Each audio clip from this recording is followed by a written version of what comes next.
इंसान ही एक ऐसा जानवर है जो जीवन भर दूध पीता है। इंसान ही एक ऐसा जानवर है जो दूसरे जानवर का दूध पीता है। कोई और जानवर किसी और जानवर का दूध नहीं पीता है।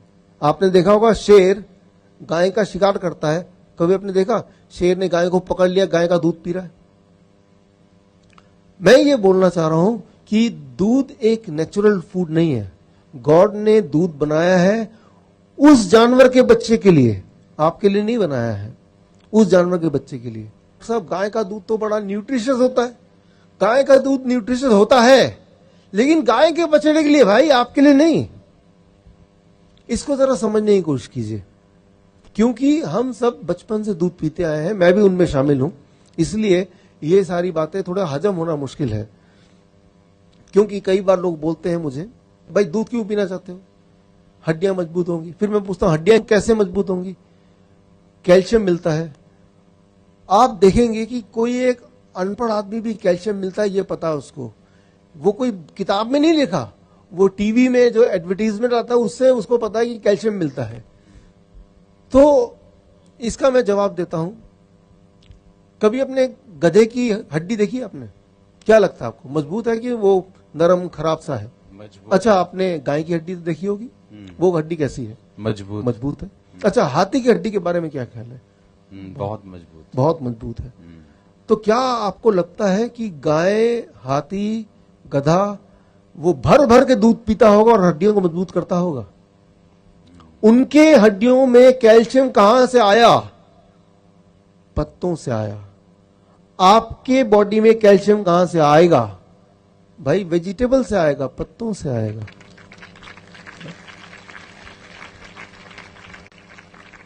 अच्छा, एक एक्सपेरिमेंट करके देखते हैं, आप मेरी बात मत मानिए, एक एक्सपेरिमेंट करके देखते हैं। आप इतना समय आपने मुझे दिया, तो मैं एक आपसे ये मांग रहा हूं कि आप अगले 15 दिन के लिए, जो लोग 15 साल की उम्र के हैं वो 15 साल से दूध पी रहे हैं, 15 दिन के लिए सिर्फ दूध का सारा प्रोडक्ट छोड़ दीजिए। 15 दिन के लिए, सिर्फ 15 दिन के लिए। 15वें दिन आप अपने आप से पूछिए, मेरी एनर्जी कितनी है, मेरा बॉडी में फुर्ती कितनी है, मेरी नींद कैसे आ रही है, मेरा हेल्थ कैसा है, मेरा ब्लड प्रेशर कैसा है, मेरा ब्लड शुगर कैसा है। राइट? आप सबका आंसर पॉजिटिव मिलेगा। 15 दिन अगर छोड़ देंगे तो उतने में पता चल जाएगा। एक और एक्सपेरिमेंट कीजिए, एक और एक्सपेरिमेंट। आजकल छोटे बच्चों में डायबिटीज होता है, आपको पता ही है, डायबिटीज टाइप 1 बोलते हैं। मेरी ज्यादातर रिसर्च डायबिटीज टाइप 1 में है, छोटे बच्चों में। 2 साल का बच्चा, 5 साल का बच्चा, 10 साल का बच्चा इंसुलिन लगाते हैं, बहुत दुख होता है। जितनी बार खाना खाएंगे उतनी बार इंसुलिन लगाना पड़ेगा। हम खाना खाते हैं और बॉडी हमारे लिए काम करती है, लेकिन उनके केस में ऐसा नहीं है। जबकि असली बात यह है कि ये आप मेरी तरफ से उन पेरेंट्स तक पहुंचाइए कि इंसुलिन वाले जो बच्चे हैं छोटे, उनकी इंसुलिन छूट सकती है। क्या करना होगा, ये मेरा ये मैसेज उन तक पहुंचाइए। अगर उन लोगों ने बच्चों का दूध और दूध से बने वस्तु को बंद कर दिया तो पहले दिन से ही उनकी इंसुलिन की जरूरत 50% घट जाएगी, 50%। Thank you. मतलब ये कि अगर वो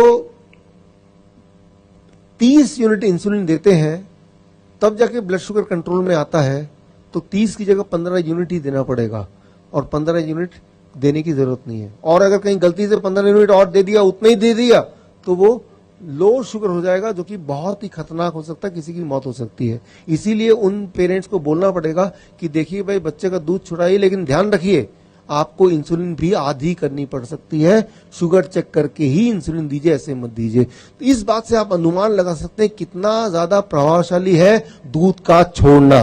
एक दिन में असर आता है, एक दिन में। मैं 1 महीना नहीं बोल रहा, 1 साल नहीं बोल रहा, एक दिन, 1 डे ओनली।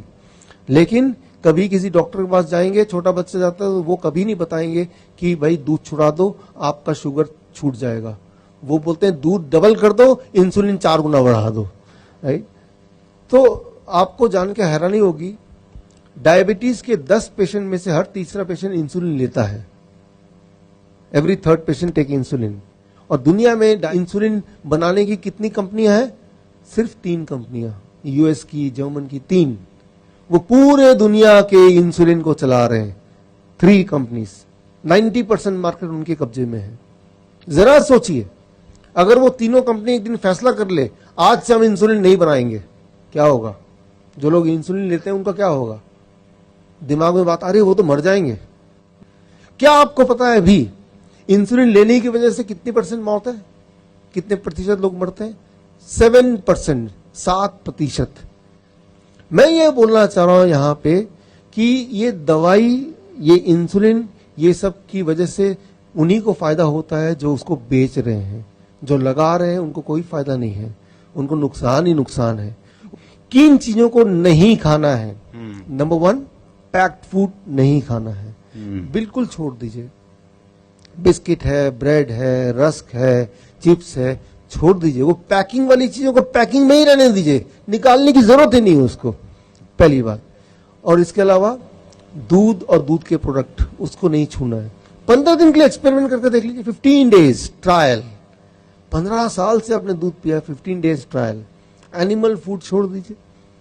न्यूट्रिशनल सप्लीमेंट्स, बहुत सारे न्यूट्रिशन के सप्लीमेंट लेते हैं आप, वो एमवे के प्रोडक्ट हैं, ओरिफ्लेम के प्रोडक्ट हैं, और कौन कौन से प्रोडक्ट हैं, हॉर्लिक्स है, ये सब चीजें हैं। हमें ये लगता है कि इसकी अगर नहीं लेंगे तो हमारी बॉडी की जो न्यूट्रिशन की पूर्ति वो नहीं होगी। मैं आपको उदाहरण देके बताता हूं कि ये जब आप खाते हैं तो बॉडी में एग्जैक्टली काम कैसे करता है साइंटिफिक एंगल से। जब भी आप वो DIP डाइट यानी कि फ्रूट्स एंड वेजिटेबल जब खाते हैं, उसके अंदर का जो न्यूट्रिशन है उसका जो साइज है सेल्स के दरवाजे के साइज से बड़ा होता है। तो जो फ्रूट्स एंड वेजिटेबल का जो न्यूट्रिशन है वो फोल्ड होके वो सेल के दरवाजे के अंदर जाते हैं और फिर जाके वहां काम करते हैं। अब जब आप कोई न्यूट्रिशनल टैबलेट लेते हैं, कोई कैप्सूल लेते हैं, कोई टॉनिक लेते हैं, लेकिन वो फोल्ड नहीं हो सकता है। जब भी आप कोई न्यूट्रिशन सप्लीमेंट लेते हैं, कोई टॉनिक लेते हैं, कोई टैबलेट लेते हैं, कोई पाउडर लेते हैं, वो बॉडी में जाता है। बॉडी में काम करने से पहले आपके बॉडी के सेल्स के दरवाजे को थोड़ा डैमेज करता है, उसके बाद ही काम करता है। तो इस तरह के न्यूट्रिशन टैबलेट को भी, टॉनिक को भी आपको बंद करना होगा। उसको उठा के फेंक दीजिए। जानवरों को भी मत दीजिए, वो भी बीमार पड़ जाएंगे। उसको किसी को मत दीजिए, डस्टबिन में फेंकिए।